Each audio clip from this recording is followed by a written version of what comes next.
So I get asked a lot about slices and hooks and draws and how do you hit one or the other. And one thing I think you need to understand is what causes each. And there are a variety of reasons why someone would hit a slice or why someone would hit a draw and a hook.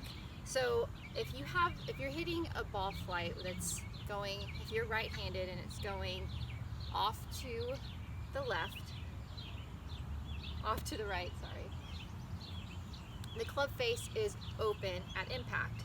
If the ball's going to the left, it's closed at impact. So what causes that? Well, there's a variety of things. It could simply be that it's your grip. Maybe your grip is like this, or maybe your grip is like this, and that is causing you to rotate your hands too much at the ball, or maybe they're not rotated enough and it's like this and your face is open and you're not getting the club face back to square.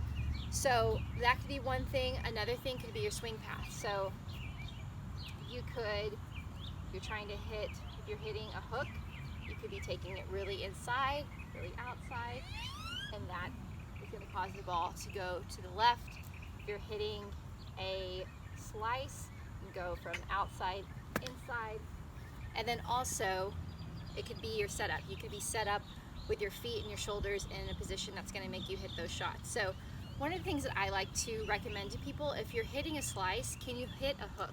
Do you know how to hit a hook? So if you have a problem of hitting a slice, which a lot of amateurs do, I would say to try to practice a hook.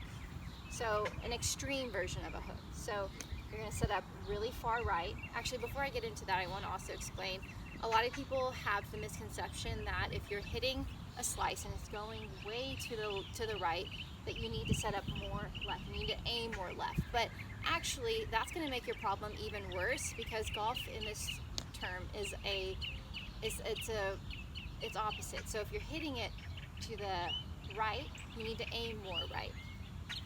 And you'll see that whenever you try to hit a hook. So I'm going to try to hit an extreme version of a hook.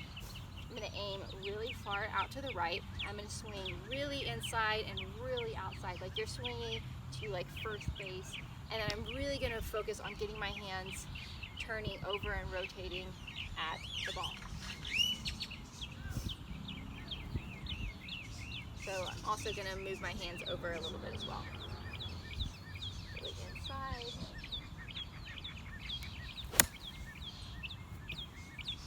So once you can consistently do that and get the ball moving the other direction, then dial it back. So dial back your stance, dial back the inside, outside, bring back your grip a little bit back to neutral.